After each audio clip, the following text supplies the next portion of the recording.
All right, so now we're getting into our next thing. We kind of got through not the worst of it, but a major part of it. We're talking about cell respiration, but now we're going to get into metabolic adaptation, which we're going to talk about some different states, right, and some metabolic events associated with each of these states, absorptive and post-absorptive. So we can kind of break these down, right, into basically whether or not we're eating. It comes down to just that. So our metabolism, right, is concerned with the energy production we have, and this is all dependent on the glucose we have available, right? Our access to glucose, basically our feeding status, is what's going to determine which state we're in. So absorptive, this is fed, right? So you just started eating, and it's going to last for about 4 hours, right? And this is where you're banking things up, right? That glucose is in excess, and so we're going to use anabolism to build that glucose up into something like glycogen. And the post-absorptive state, this is the fasting or starvation state. So about 4 hours after your last meal, you enter into this stage.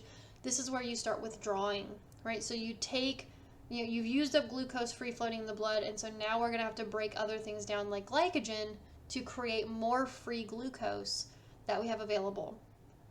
So obviously we don't have to eat 24/7. This is not telling you that you should be eating every 4 hours. That's not reasonable. And the cool thing is you have homeostatic mechanisms so that regardless of which state you're in, your blood glucose, your available glucose, is relatively stable. So let's talk about the feeding or the absorptive state where we have eaten within the last few hours, right? The nutrients we have ingested are being absorbed, right? So basically your GI tract, your small intestines are absorbing all those nutrients into your bloodstream, and so glucose is very freely available at this point. It's free floating, we can utilize it.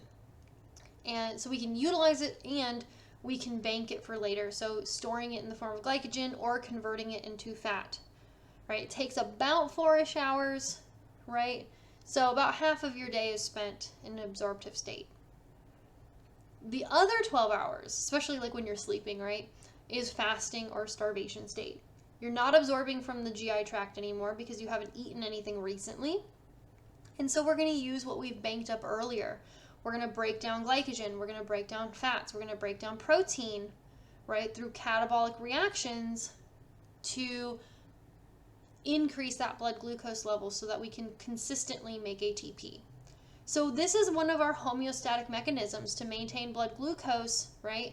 So that our nervous system can function, so our red blood cells can function, so that muscles can function, right?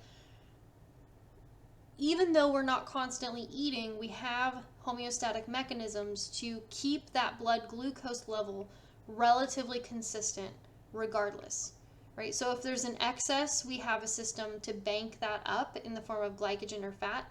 Think like the use of insulin to tell the liver to store that excess glucose away as glycogen. And then when it's not available, we haven't eaten in a while, right? That's where we can then break that back down, go in and make a withdrawal from the bank, right? Something like glucagon, right, can come in and tell the liver, hey, take that all that glycogen that you just made, a few hours ago, let's start breaking it down because we've used up the free floating glucose. We need to have some more. So if we look at what is associated with anabolic reactions, one of the big ones is like protein synthesis, right? So making more proteins, and there's a lot of different things that help regulate this, like insulin and thyroid hormone and growth factors and whatnot, but protein synthesis is associated with being fed. Same with glycogenesis, right? We're building glycogen, right, in the muscle, in the liver, again, regulated by insulin. And then lipogenesis, building fat cells, also going to be regulated by insulin, building these up in the adipocytes, which are your fat cells, as well as the hepatocytes, which are the liver cells. So those are the kind of the things that are happening here, right? Those are the things that are happening when we're fed, when we have eaten recently. We're going to build proteins, we're going to build glycogen, we're going to build lipids. And so we can kind of see where things are going. Now, you don't need to memorize this chart, but we want to just have a basic understanding of what's happening. So like glucose can be taken in directly by a lot of tissues, but we can also take it into muscle to store as glycogen.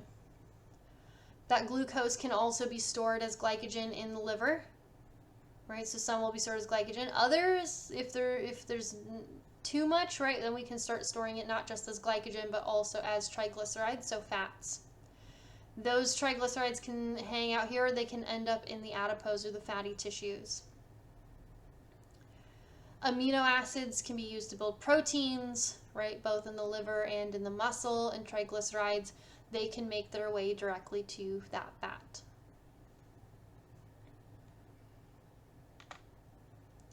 When we're in a starvation state or in a hungry state, I guess we'll say, right, then we're going to go through the following catabolic reactions, right? We're going to break things down. So glycogenolysis, right? We're going to split glycogen so that we can release glucose back in the bloodstream. This is where glucagon and epinephrine come in. So glucagon, we think when we're just generally hungry. Epinephrine is more fight or flight. We need a quick boost of free glucose because of some scary situation. Lipolysis, this is going to be the lysis of lipids, breaking down of triglycerides.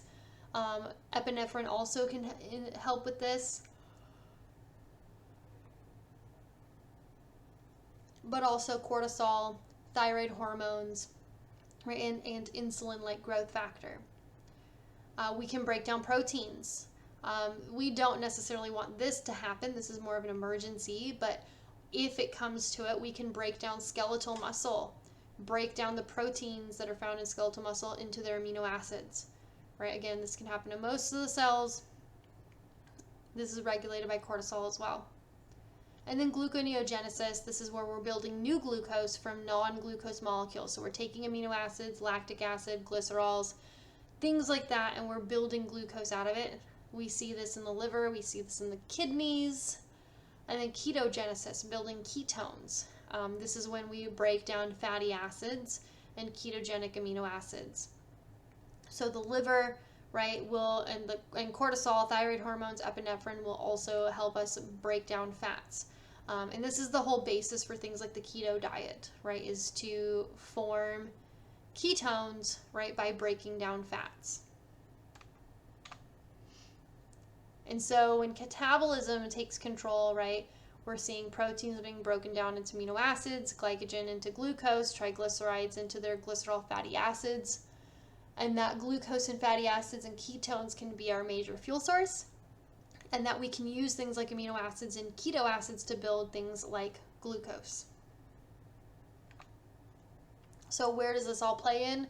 We can break down fats, right, to their glycerol and fatty acids to enter the bloodstream. Those can then be taken to the liver to be used to build glucose. Some of those are broken down into ketone bodies, right, which then form things like the ketone bodies, the lactic acid, fatty acids. We can use ketone bodies to help with the brain. We can use glucose to help with the brain, right, and help with the nervous system. We can break down muscle proteins, right, to create free-floating amino acids. We can use fatty acids to produce ATP. And then we can break down the glycogen in the muscle, right, to produce ATP as well. So a lot of different pathways, right? Basically, all these are doing is that we're trying to prevent ourselves from starving, right, from the cells starving, literally on a cellular level. So we're going to just start breaking down these larger macromolecules where we have these basically like storage facilities to release those things for the average cell to be able to use.